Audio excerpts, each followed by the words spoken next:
Welcome back.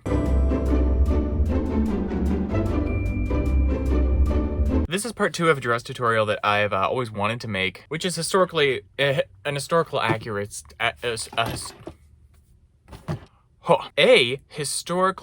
accurate dress. I always want, is it an historically accurate or a historically accurate? It always depends on who you ask, and I'm gonna go with A, and we're gonna cross fingers that no one corrects me. This is the internet. Of course people are gonna correct me. Looked it up, I was right. Heh. So this is an 1891 Victorian dress that I've been making for what feels like 2 years now. I've sunk a lot of time into this thing, and if it doesn't work out, I will throw a tree. I will put all of my fabric in a pile in the yard and burn it. Move on to stamp collecting or painting Russian eggs. So I have yet to make the skirt, do some decoration on the back, put the bustle on. If you have not yet seen part 1, click here, or it's somewhere. Just type in Jodie Foster with a beard and it will show up. Oh, I thought I should also mention, I am indeed in the closet for this shot, and the reason for that is because I wanted to. Anyway, without further ado, here we go. Hi. So I've decided I'm gonna make a small panel or something, not panel, what's the word? Trim. I'm gonna make a small trim at the bottom of the front of my skirt, and I'm gonna have to iron to do that.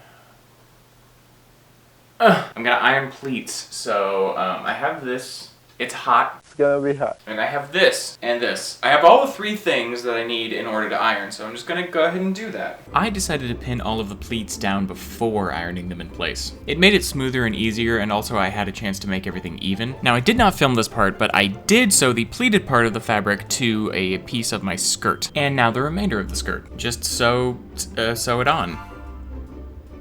That's all. Hello. This is just a quick PSA to explain that I'm a failure. I'm not very good at making a video right now, because I keep forgetting that I'm making a video along with this dress, and I just keep wanting to get it done, and I'm almost finished, and then I remember, oh yeah, I didn't film that part, I need to do that, and I've done it again. This is going to be a bustle that goes around my waist. This is going to give a little cushion to my backside, or as the kids say nowadays, caboose. So what I did was I just cut out 2 semicircles around this length. I measured it to my waist because, keep in mind, this is only going about halfway around your waist. I sewed those 2 together, flipped it inside out, and then I sewed these little divots in about halfway in at an angle. See it? See the divot? Now I left this open. I'm going to stuff it with stuffing, sew it up, and then I'm going to attach 1 elastic band across the front so that I can put it on. So that bustle pad did not work at all. So I'm going to start over. Now, the problem is it was too thick and too bustly. Too much of a bust for my skinny little behind. We're gonna redo it, and I've been looking up tutorials, and I think I found a pattern that I will try to imitate. Now we'll see if that works. And I was debating whether or not to do a bustle at all, but I really want this dress to be as historically accurate as I can possibly get it, excluding fabrics. I'll say that. Because every time I start a historically accurate dress, I think I just get lazy, and then I make something that is more inspired by what I wanted than what is the actual historical design. And so this one, I really want to go all out for it. And all out means a luscious hip. A thick Victorian rump. So that's what we're gonna do. We're gonna make that.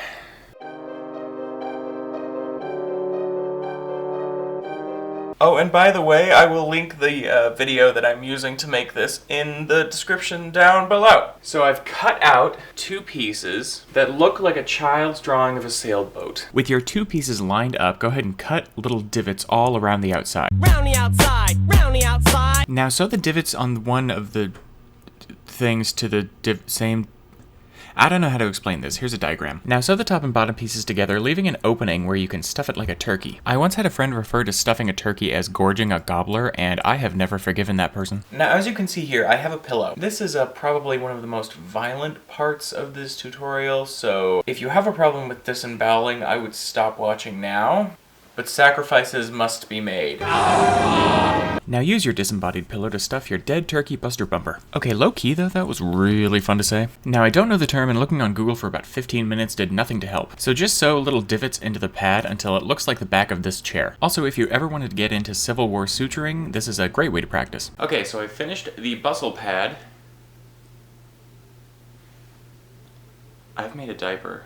I gave up on hand stitching and just decided to put it through my sewing machine. I also sewed a line at the very back just to give a nice tapering effect. Ultimately, I'm thinking this looks much better just because it's more condensed than the last one, so hopefully this will work. Next, I'm gonna sew on the sides. So the side pieces are just gonna hang off my hips like 2 potatoes.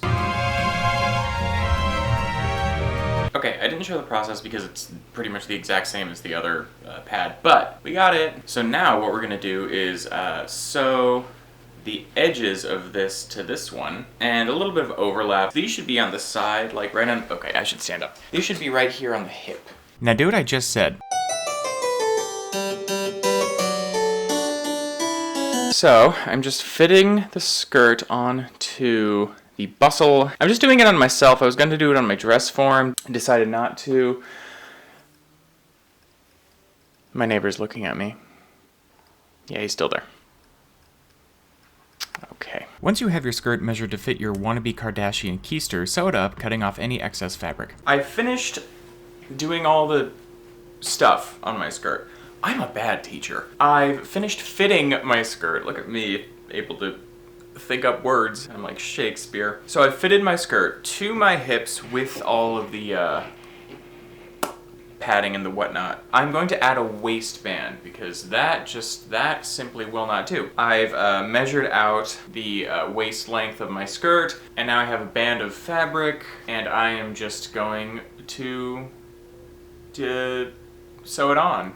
Oh, hi, how you doing up there? Have you guys seen Tall Girl? That movie was not as terrible as everyone said it was. It's about a girl who's like being bullied, but people didn't like the reason she is being bullied. She's not like a great character or anything, actually kind of an asshole. But I have seen way worse movies than Tall Girl. What you should be watching is My Giant Life on TLC. That's my favorite thing. No matter what, tall people, short people, normal-sized people, follow someone around with a camera for long enough and it's gold. Dress, okay. Here's the top of the skirt. I've just taken 2 strips of fabric and I have pinned them face side down on either side of the skirt. Trying very hard to be articulate here. Then I'm gonna sew both of them down, flip them over, and then just sew along the top. And there's my waistband for my skirt. I haven't pinned down anything on the back because I don't know how I'm gonna secure the zipper yet.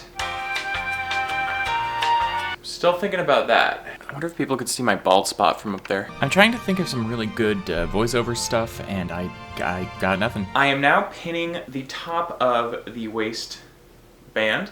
And while I do that, I just wanna bring something to everyone's attention and perhaps get some answers. I have never pricked myself with a needle so hard that I drew blood. And I made a lot of dresses. Like, I'm not gonna say I'm the best seamstress slash sewer in the world.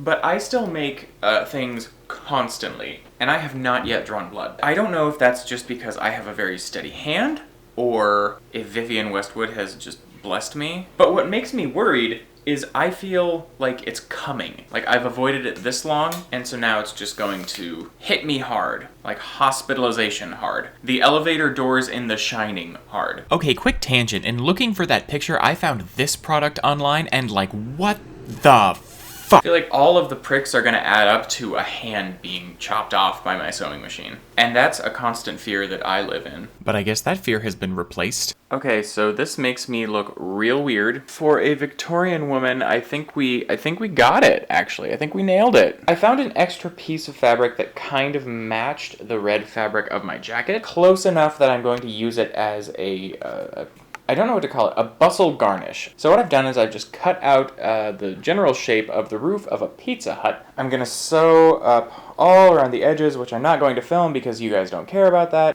I'm back. Thank you for waiting.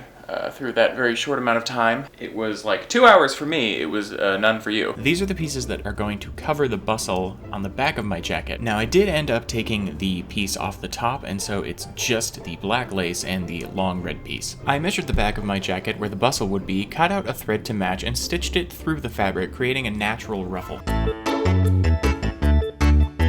So I'm back in the closet where the lighting is bad. I've been trying to get motivated all day, and I just cannot seem to. I'm like a Thanksgiving turkey that's just sitting there because someone forgot to turn the oven on. I'm the embodiment of a demotivational poster right now. If the US military had my attitude right now, our country would fall so quickly. But I have to buckle down because I'm almost done. I have the skirt done. I have the blazer done. Oh, one thing I did do though, I sewed the tail of my jacket to the jacket. So that was cool. I just have to make the undershirt and then do all of the decoration on the jacket, and then honestly I think it's done. So I gotta buckle down and do that.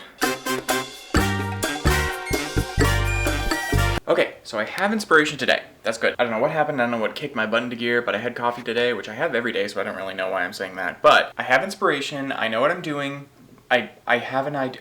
I'm going to do something. So I run out of sheets to make patterns with. So I'm just going to cut the pattern out of the fabric directly. Okay, but here's the big problem. I'm now motivated and expressive. The issue comes with my equipment. My battery is going dead again. So I'm gonna charge that, and I'll be back when I've cut the pieces out and show you what they look like. I'm back. Here is the undershirt. I need to move this mannequin somewhere else in the room because under this light, she looks holier than thou and a little menacing. So the back piece is pretty much cut to her form, and then the front piece I've left a little bit baggy because I'm going to pleat and then sew to a collar that's going to go around the neck. I've cut out a necklace. This is going to wrap around my neck, and then the shirt is just going to attach directly to it, and I'm just going to fold it in, pin it down, and then sew it up. Super simple. And I'm just really hoping this works because this is a total experiment. Honestly, I will say this is kind of the point where I got a little sloppy. I poured all of my attention into the jacket, and then everything else was kind of secondary. Well, except for the skirt. I did a good job on the skirt. But anyway, that's not important. So as you can see, I've sewn the collar on, and then I've also sewn a strap along the bottom. Honestly, the top turned out pretty okay, so, you know,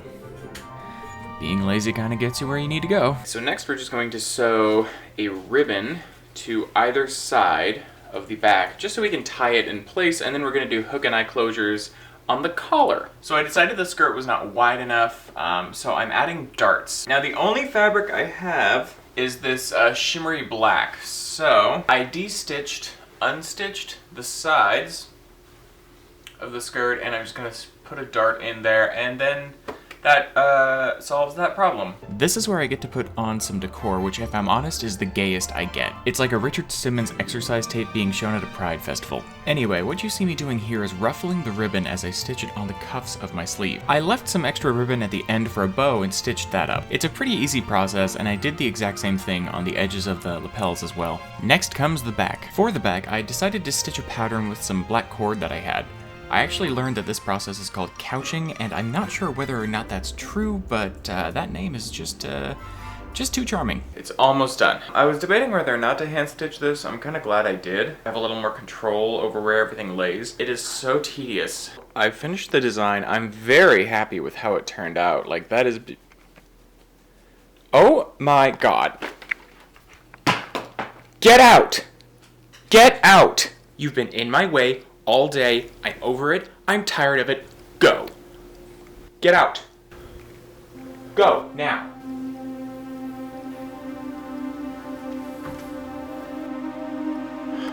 Anyway, so I have my design cut out. I like